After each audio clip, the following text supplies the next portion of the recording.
Check, check. Am I live? Yeah, I'm live. Check 1, 2. Check, check, check, check, check. All this expensive equipment is humming along, working perfectly. New hard drives, big expenditure in new hard drives. Hello, folks. Bradley J. What does this star mean? Who knows? That's not what this is about. Today, I'm going to tell you the story of a sushi bummer, a bummer in Sushiville. But first, let me ask how you're doing. I'm going live to the Facebook, the Bradley J's Boston, because I guess this is a Boston story. And there are 3 other YouTube, I should say, Bradley J's Boston YouTube. There are 2 others. And going to LinkedIn. Hello to everyone on LinkedIn. People don't respond on LinkedIn like they do on Facebook and YouTube. I'd prefer it if you join up and sign up for YouTube and join me that way, but whatever. I put a lot of Susan, how you doing? See, I like StreamYard. I don't use Zoom. With StreamYard, you can pop these comments right up there and see the picture. Look at that. Not a cat. A lot of people put their cats or their doggies. So, Susan, hello. Today I spent, what did I do? Oh, thing number 1, before we get to the main event, I went to get my mouth guard fitted. I got a mouth guard. Never buy the ones in the store, in the drugstore or CVS. I shouldn't say CVS, but any of those stores. You have to go to the dentist and get them properly fitted. And hold on, I'll get to you in a minute, Kerry, Waldron, Nolan. So what was I saying? Oh, yes, mouth guard. You need to have one. If you don't, at night when you grind your teeth, it's not just about the wearing down of the teeth. You're making your teeth wobble, so they're not sitting firmly in their sockets. And so bacteria can get in there and cause rabies. No. Scabies. No. Cavities. Caries. That's it. Dental caries. It's really important. And don't use the ones that are store-bought because they don't fit. They don't work. And so I went to get that done. First, I went to get fitted. Then I sent it to the lab. And here's another thing. I used to have a dentist that I feel didn't do a good job at this. Your dentist must really understand the bite.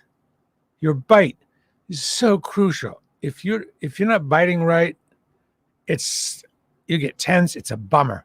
For a while, my bite wasn't right. It was awful. So research dentists and find somebody that really understands how important your bite is. Anyway, so I was going to do that. We get into the story now, Kerry. The sushi part. Kerry Waldron, who it's wonderful to see here. Wonderful, wonderful, wonderful. Love you. Triple love. Kerry says, didn't you take a sushi course back in the 80s? Interesting. You should say that. Kind of. Not really.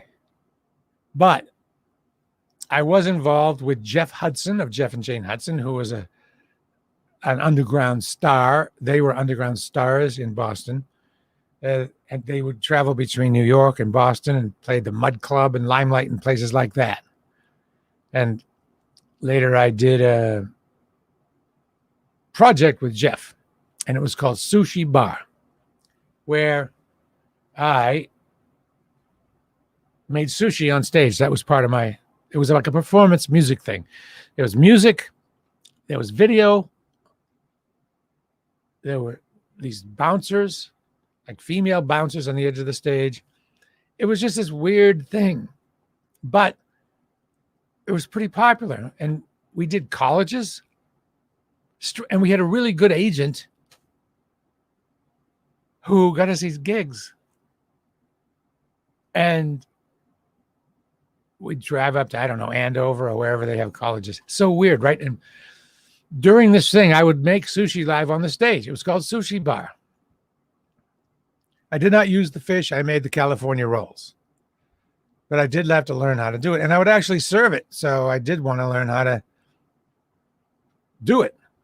I made the rice ahead of time, but I learned how to use that little bamboo thing and cut it up. I think we played with maybe Judy's Tiny Head. We played with bands during that era. And we did a surprisingly large number of gigs. Hi, John. And so that was Sushi Bar. And there actually a song went with it, which exists now, which I think I can post for you. I think Jeff gave me permission to post it.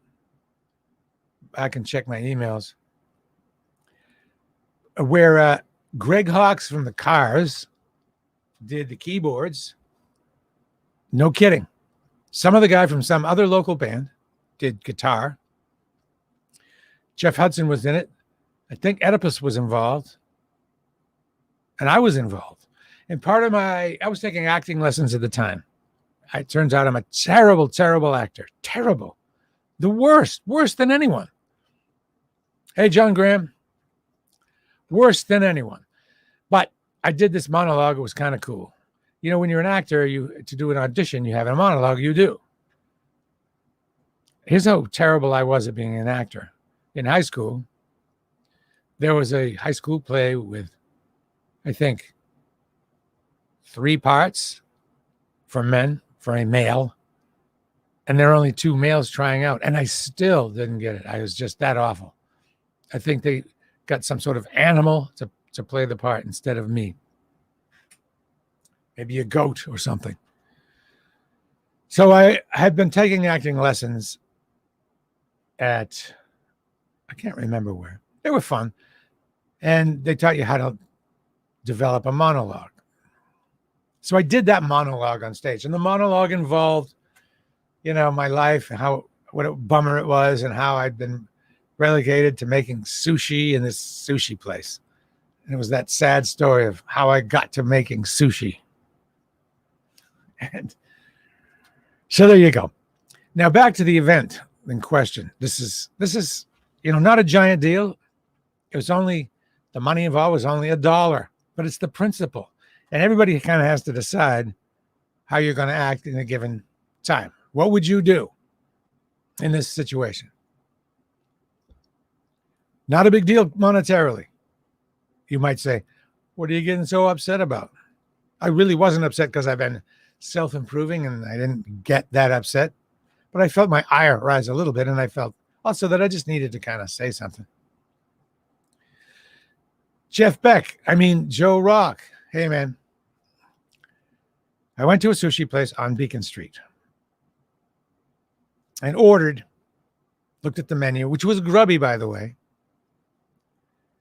Ordered a straight up Tekka Avo, like a tekkemaki with avocado in it. No big whoop. I believe the price on the menu was $6.95. She came to me with a little bill. I said $8.51. And I said to myself, oh man, that seems strangely high. Did the sales tax go way up? I didn't say that to her. Poor thing. And I said, just checking, how much was this? And she said, $8. But it says $6.95 on the menu. And she talked to the sushi master, the sushiist. And it felt, and then she said, oh, this is the old menu. We have a new menu now. Yeah, well, sorry, you can't do that. You can't do that. You can't put a price tag on something and say, oh, sorry, we're charging you more than's on the price tag. Yeah, that's the old price. Sorry. The menu is in effect a price tag. I mean, technically that's bait and switch, right? I don't believe they meant it, but come on. That's the old menu. There are new prices. You don't get to do that. Now it's only $1 again. But the principle matters. It does. You can't just let that stuff go. You can't. You don't have to get angry, but you can't let it go. I've been studying a lot of Stoic philosophy, and there's a weak spot in that. The extreme Stoic philosophers will say, you haven't been harmed unless you allow yourself to feel harmed. So a Stoic philosopher would say, Bradley J., just change how you feel about it. Say, you haven't harmed me. It's only $1. Sorry, Stoic philosophers. So much of what you say is great. Like how not to worry, etc. But this notion of I haven't been harmed unless I decide that I've been harmed is BS. I have. And even, all right, you could argue. No, you haven't really. If you decide you haven't been harmed, you haven't. But beyond that, there needs to be some justice. And the Stoic philosophers seem to forget all about that. Just let it go. Who cares? What concern of yours is why that person did it? Let it go. Your bank account's emptied out? Oh, let it go. Sorry. And it's up to each and every one of us it takes a village. It does. It takes a village, I guess, to raise a child. I don't know. Yeah, sure it does. As a matter of fact, that's another whole topic. Yeah, it does. And neighbors ought to be able to speak to your kid when they're being bad. But that's another subject. It takes a village to make sure that justice doesn't slide. Now, I don't need to make a big deal of it. But I did say something. After I got my stuff, I didn't argue. No point. It's $1. And I just said, that's really not right to tell me with your menu that it's one price and charge me another. And really, they should have said, oh, sorry, and refunded the money out of principle, and then gone through the menu and put the right prices, put little stickers on it or whatever it takes. So I just said, it's really not right. And I want to know what you would have done. Philip says, don't go back. Then Bradford Curry. It always scares me to see what Bradford's going to say. If there's a discrepancy between the price listed on the shelf and the price on the consumer should be offered one of two corrections. The item costs more than $10 and rings up higher than advertised. It must be deducted from the price. If item costs less than $10 and rings up, you can read it. Price should be given. Okay. All I wanted was to go, oh yeah, sorry, it's $6.95. Here's your $1.10 out of principle. So I simply said, that's just not right. I won't be coming back, but not in a mean way, only in a dispassionate way, because I really am working on that kind of thing, because it's a waste of time to get angry, complete waste of time. And philosopher Roman, poor Seneca, who was banished twice from Rome and lost everything twice, he talked about anger and how it's a form of insanity because it really accomplishes nothing. Anyway, I wasn't angry. I mean, I did have a little internal, but I didn't show it, and I fought it back. I just said, I'm not coming back because I think it's my duty to say that. And I think if you don't, then that's the kind of thing that makes a crappy society. Everybody needs to do the right thing. And letting stuff slide because you're wimpy, because you're shy, or you don't want to get involved. I think Bradford's right and Philip's right. Vote with your feet. But I needed them to know that this is wrong and there are consequences, not for making the mistake, but for refusing to right the wrong. Yeah, sorry, $8. Sorry. Or maybe that, okay, that doesn't work. I mean, it should not work here. And Bradford Kerry gives a link here to look that up. Wow. See, I believe Bradford Kerry, he's exactly the person who would know that. Bradford Kerry, he who used to own a 70s Nova, light green, pea green, I believe, which I used to ride around in. And we're talking about anger. I learned in school that holding anger against someone is like taking a poison and hoping the other person dies. Yeah, it's counterproductive. It wastes your time. When you could be moving forward, you're not. And it's physically damaging. And that time used being angry could be put to moving forward. It's really something to work on. But I do believe we have a duty to at least point out a wrong. And I'll leave you in a minute. Speaking of wrong, I love YouTube. I started watching. I watched this piece from one of the FBI agents who helped catch Robert, the spy. Robert what? Begins with H, I think. Help me out. And that's great. That's great. And then, the algorithm sent me something else when that was done. And it was this prosecutor who prosecuted mortgage fraud and explained how the 2008 thing happened. And it's just so horribly apparent how the rich have an entirely different world with an entirely different set of rules.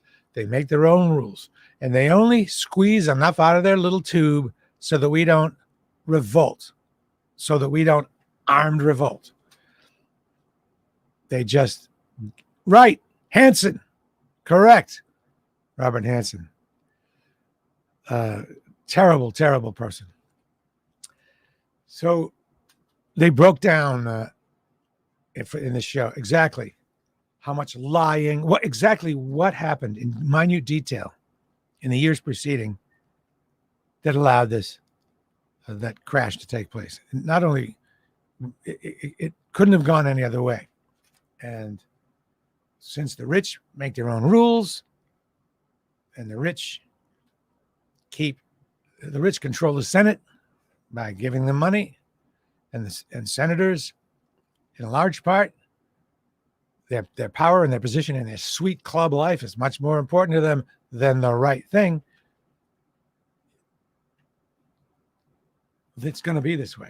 We are just screwed, and I'll squeeze enough out so that there isn't complete revolt.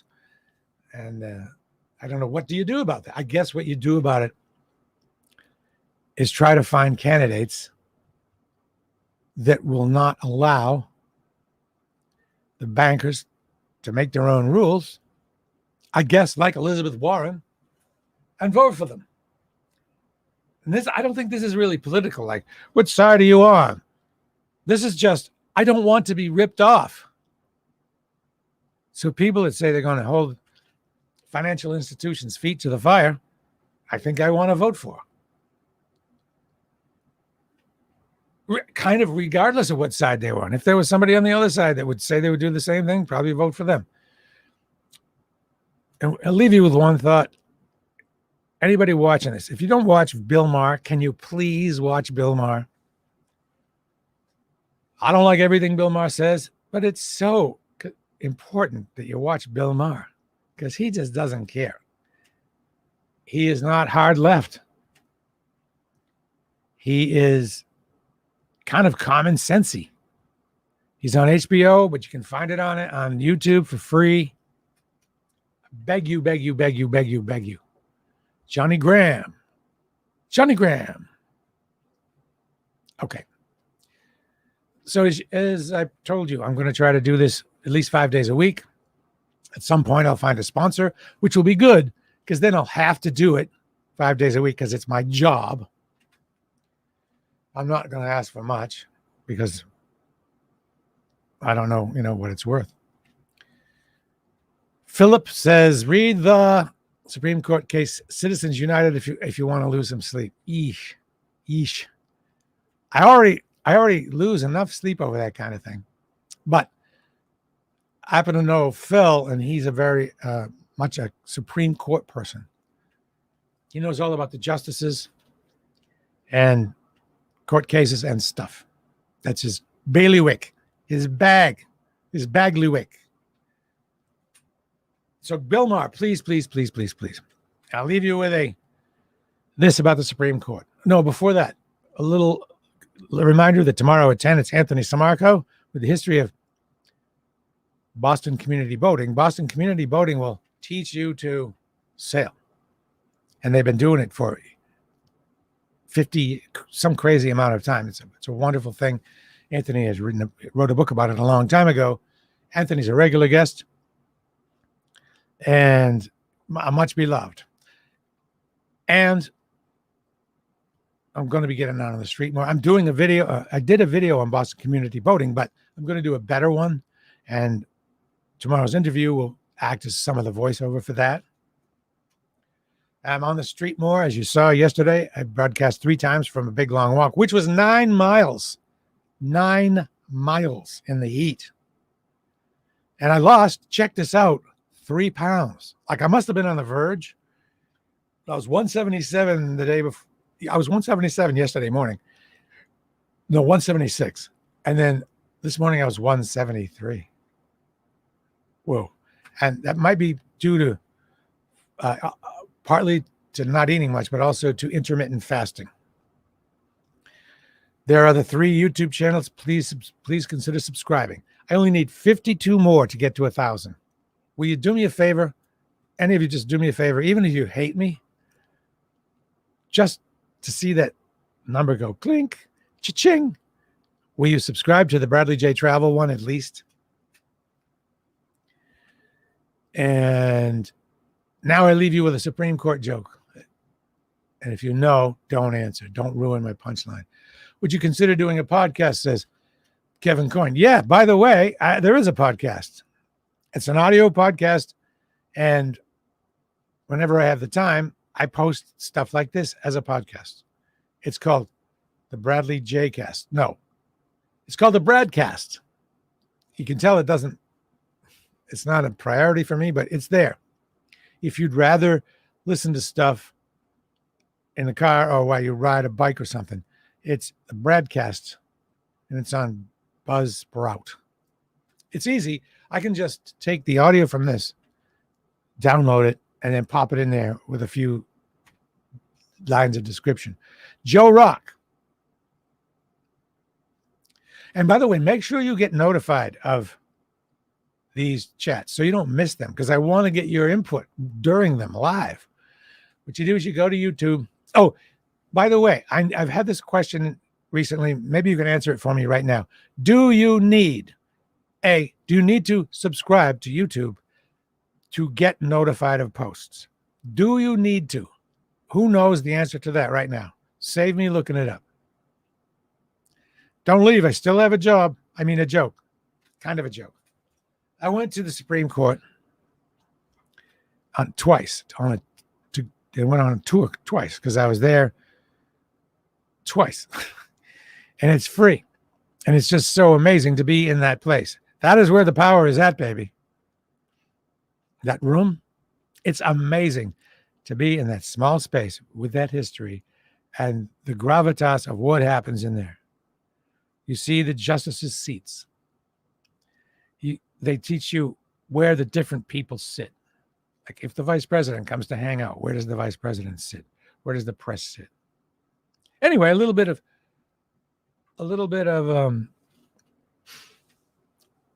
trivia about the Supreme Court.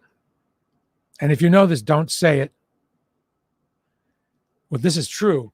Did you know that there was a basketball court. There is a basketball court right over the chamber. This truly is a basketball court. For real. It's real. The question is, and they asked this in the tour, how many Supreme Court justices actually play basketball up there? How many of the Supreme Court justices play basketball? Answer: none. They just sit on the bench. Get it? Maybe you have to be a Supreme Court person. But the chairs, that's the bench. When they're in session, they are sitting on the bench. May I approach the bench? Yes, Mr. Mason, you may approach the bench. Get it? Sitting on the bench. Okay. Uh-oh, bad news. You do need to subscribe. That's how they know where to send the notification. Of course. How stupid am I? So anyone who might have asked that question, the answer is yes. But what's the problem with that? Subscribe. It's free. They're dumb to use the word subscribe, because whenever you think of subscribe, you think, I'm buying a magazine, I'm paying money, and it's going to be a hassle to unsubscribe. It's free. Sign up, I should say. Please sign up. And what you do is you sign up, and then there's a little bell. Once you sign up, you click the bell. And obviously, that means notifications. I could ramble on, but I shouldn't, because you got to always leave them wanting more. Right, John? Right, Phil? Right, Kevin? Right, Bradford Kerry? Right? Bradford Kerry, who appears on Fatboy Slim's song Rockefeller Skank in the intro. If you have that actual album, you will be able to hear Bradford Kerry, this Bradford Kerry. You can hear his voice. It's between track 1 and 2. If you just have the single versions, you will not hear it, because it didn't get included on the single version. You need the album version. It's technically the end of track 1. And maybe in track 1, maybe even in the single version, you can hear the intro to number 2. So TTFN. One more thing. Sorry, one more thing, and this is important. This is impotent. I am now going to try to have guests, and often on all kinds of subjects, including we have Michael Coyne, we have Samarco, we have Robert Allison, Samarco's historian, Allison's historian, and I'm going to be reaching out to people whom you may know. Did I use whom correctly? I think I did, but I really don't know why. I don't know the rule. To whom? Including, I'm looking for a sort of a political correspondent, if you will, to do what Mike Coyne does for legals. I'm going to ask Charles Laquadera if he'll do it once a month, 15 minutes. Just give me the lowdown on your thing. Chris Culkeen, former traffic guy, is a DJ. I might do music with him. I might do a music. He loves music, knows it. He's outgoing. Used to be on the radio. You'll recognize the voice. I love the guy, Chris Culkeen. I'll ask him if he wants to maybe do it once a month.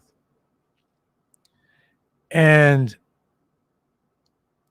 who else? John Laurenti. He might have time. He's a musical. He knows everything about music. And there's always something going on, musically speaking, like it was the anniversary of Woodstock the other day. Correct? Yeah. Bowie's birthday is January 6th. No, January 8th. Oh, and that's the answer to the question here. First question was, what's this star here? This is Black Star. This is the David Bowie Black Star thing. Bowie's the man. Can't be beat. Number one. Nobody beats Bowie. Not the Stones. Not the Who. They don't. You say, well, they're apples and oranges. I leave you with this. I promise to leave you now. They're apples and oranges. You can't compare them. They're apples and oranges. Well, of course you can compare apples and oranges. You can say, which do you like better, the apple or the orange? That's a comparison. You can say, which is more orange, the apple or the orange? Which has apple seeds? Of course you can compare apples and oranges. So don't let that slide either. Well, they're apples and oranges. Apples and oranges. So what? So what? Okay. Really, I'm leaving now. Ciao. And I guess if I think of it, please remind me. I'll post this on the podcast. I'm doing this all myself. Used to have a producer. Don't have one anymore. And I'm a terrible producer. Okay, bye, Bradford. Thanks for joining us. He says, right on.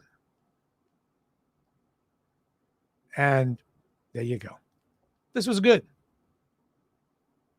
Talk to you tomorrow, I hope.